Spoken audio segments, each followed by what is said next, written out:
Hey, welcome back to The Edge of Conception. My name is Liz. I am a certified nurse midwife, and on this channel, I enjoy speaking to you all about all things fertility, conception, women's health through the extra lens of spirituality, physical and emotional and mental stability, and also actualization. So, today we're going to talk about the thyroid function and fertility specifically and dive deeper into what it all means. I hope that you stay for this. Please like and subscribe. And as you're watching, definitely write all your questions down below because I definitely read all of them. So let's get into it. So the gland at the base of your throat runs more of your fertility than most people really get to know or get to discuss in their healthcare process. And today we're going to specifically talk about what your thyroid is doing to your fertility and what your fertility is trying to tell you back. So let's get into the meat and the potatoes, as I call it, the evidence-based information, the who, what, when, where, and how when it comes to thyroid, just to give us an even foundational playing field before we add on. So what does it do? The thyroid is this like butterfly-shaped gland around your throat here, and it produces T3 and T4, which regulates metabolism, your energy, your body temperature, and also your reproductive hormones. Thyroid disease is about 5 to 8 times more prevalent in women than in men. How specifically it disrupts fertility is controlled by the same hormone axis or the same formatted map. That's what we usually call the axis. That also dictates FSH and LH, which are key to ovulating. A low thyroid hormone usually interferes with ovulation directly, and it also elevates prolactin, which is another hormone that then inadvertently suppresses ovulation. Prolactin, you can think about it as the mammillary hormone, the hormone that helps you breastfeed. And that's why during breastfeeding, some people, if consistent and very on top of their breastfeeding like management, they can place themselves in a temporary amenorrhea state where they're not having a period and they're also not ovulating. So they're breastfeeding. That's how you sometimes hear that breastfeeding is a form of birth control, but use that cautiously. So what most women are missing is subclinical hypothyroidism, is what majority of pregnant patients, women who are trying to get pregnant, and just women throughout their lifespan are kind of never fully like treated properly. It's present, but it's quiet. And it's estimated that 11 to 43% of infertile women have this concern. So with all this information, we know that science gave us the mechanisms of how to treat hypertension, hypothyroidism, how to think about hyperthyroidism, all these hormones. What science didn't document for us is what we are swallowing every single day before this mechanism, before this axis, before this system breaks down completely. So let's get into specifically the mental stage of it. I want you to specifically think about knowing what to say and exactly what not to, and how you naturally edit yourself when you're speaking. This seems like such a far-reaching tool of like, what does this have to do with my thyroid, Liz? It has everything to do with your thyroid because your thyroid is literally around your vocal cords and it is contained in that same area. And when we know that we are editing ourselves, when we know we're kind of drawing ourselves back and not fully present in the moment, we become only fluent in that version of ourselves. We become only aware of that version of ourselves, totally discounting the true authentic self that we've been editing, we've been muting, we've been pushing aside. And naturally we create this internal mental barrier where our mind blocks out this authentic self and views it as the shadow self and moves it away and locks it up for our safety, for our edited safety, for our own self-preservation in a sense, because we are so concerned about how we are perceived. Even now, recording this video and doing this is not clearly my usual setup. And you can sometimes hear in my voice how much mental like chatter it is. You can hear it in a lot of women's voice. And you can also know for yourself, like, what are the stories that you're creating and how are you just stuffing them away? How are you pushing them away so that you can show up for others, so that you can be there, so you can be quote unquote authentic, knowing good and well your authentic self is not your real self because you actually didn't say what you mean. You're not actually thinking what you mean. You're not actually doing what you say. You're doing what you perceive to be good. And that perception to be good, that perception to perform is what is further holding that vocal grudge that is directly playing into your mental feedback loop, directly playing into how you view yourself, and definitely playing into your thoughts or ideas about fertility, about conception, about not having a baby. I recently had seen on, I think it was on Reddit or something, this woman who's never had children. She was like 47, never been pregnant, and her huge roadblock was why was she always infertile? But people asked her, did you ever want to have children? And she kept redirecting them to the fact that I don't know about that. I just know, why have I always been infertile? And so her mental loop just kept going back and forth because she wasn't willing to build down, right? And that leads us to the second bridge, the emotional bridge. Building down to actually getting to what's the root of the problem. What are you saying when you are 47? You never gotten pregnant before, never had any pregnancy scares, and you do not have children. And now you're retrospectively looking back at your life and asking, was I infertile? And when we go past our mental blocks to try to worry about what we're perceiving and what we want to perceive to others, we get into the emotional wading pool of a lot of doubt, a lot of inner worries, and a lot of fear, and a lot of hesitation, but also a truthful desire, a truthful like piece of a desire, right? You are the woman who handles it naturally in your life. The one nobody has to worry about. Your handling has the weight, and the weight has a home in your body.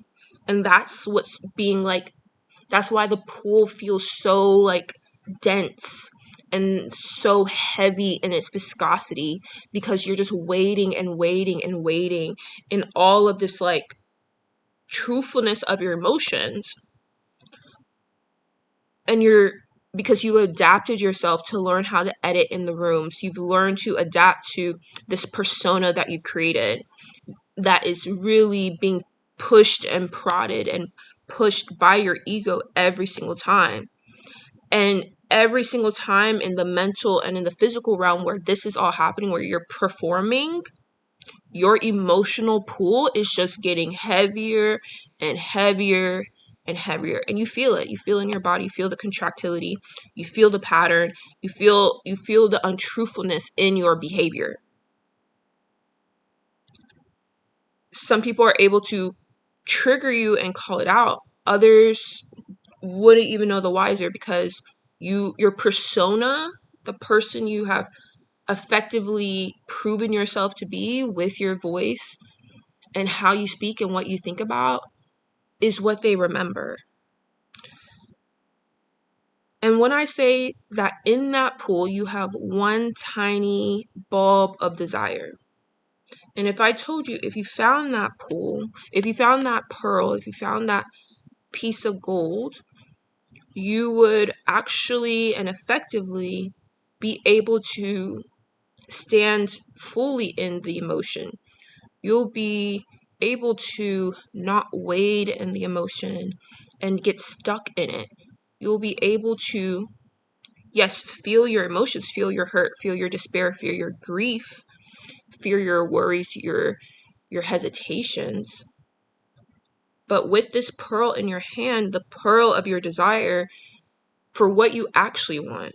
Say what you actually want. Say what you actually want. Don't say what you want other people to feel or what you want other people to perceive you for.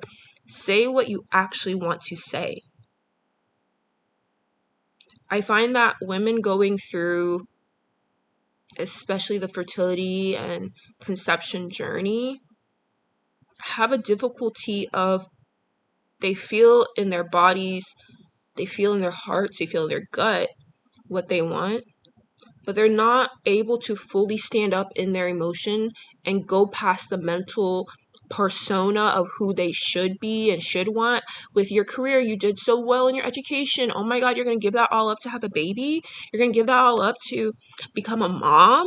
You're going to give that all up to get pregnant? And being able to stand up with your pearl. You see the pearl, you just haven't stood up with it.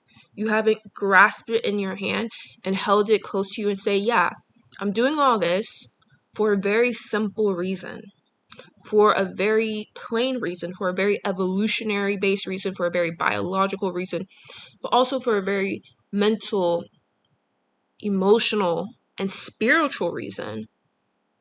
You want to have a baby. You want to be a mom. Or your pearl could be, I do not want to be a mom. I do not want to have a baby. Whatever that desire is, and whatever that means to you, wading in your emotional pool to be able to stand up and voice what you desire is the impact. And that is difficult for a lot of people. And that's probably very difficult for yourself that's listening, or you know people who this is difficult for. And even think beyond just like conception that we're talking about here.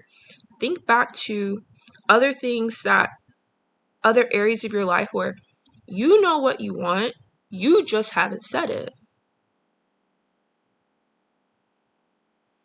We keep saying, oh, why isn't things coming? Or I have to just work harder for it. No, you simply haven't picked up the pearl to accept the truth of your desire. As plain as it is, as simple as it is, as very run-of-the-mill as it is, or as unique as they come, you haven't stood up to accept your desire. And that's why I want to end with the spiritual aspect of it, because I personally believe like this is the gear that kind of shifts it all. As much as we like to believe that we're so capable, we're so strong, we have all the facts, we have all the degrees, we have all the career experiences, we go to the things, we go have the certificates, we do all the stuff. I truly believe sometimes that we're good. As women, we are good.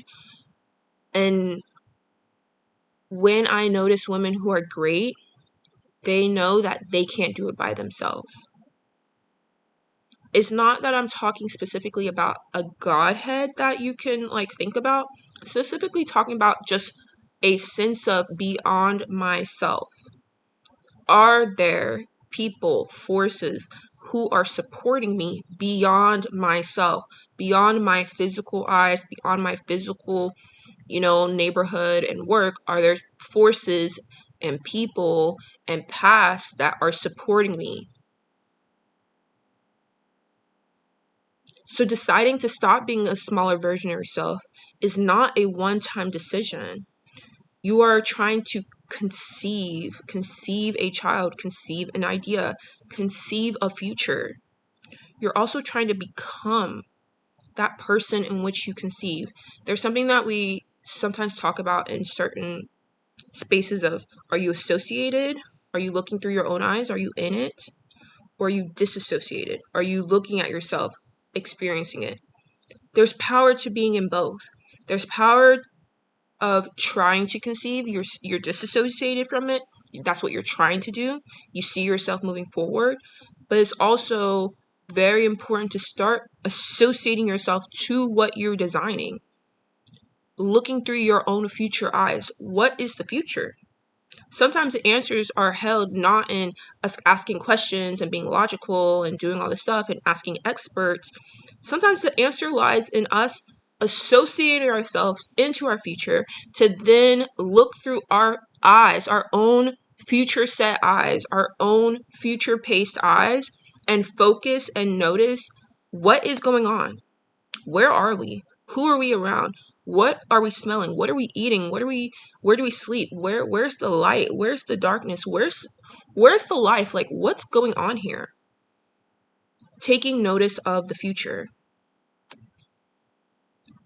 And I also always want to remind you, your body is not broken.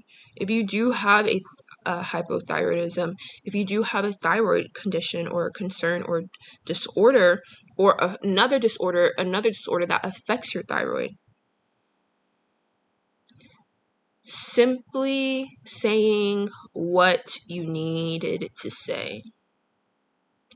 Your body, your mind, your emotions, and your spirit has been waiting for you to say the thing out loud. Say, I need help. Say, I want this. Say, I accept this path. Say what you want to say. So some questions to add to this reflection is, firstly, what do I know about my life, my relationship, my path that I haven't said out loud? 2, where did I learn the full version of me? When did I learn? Or where did you learn? If it's all the same thing. Did I learn the full version of me was too much?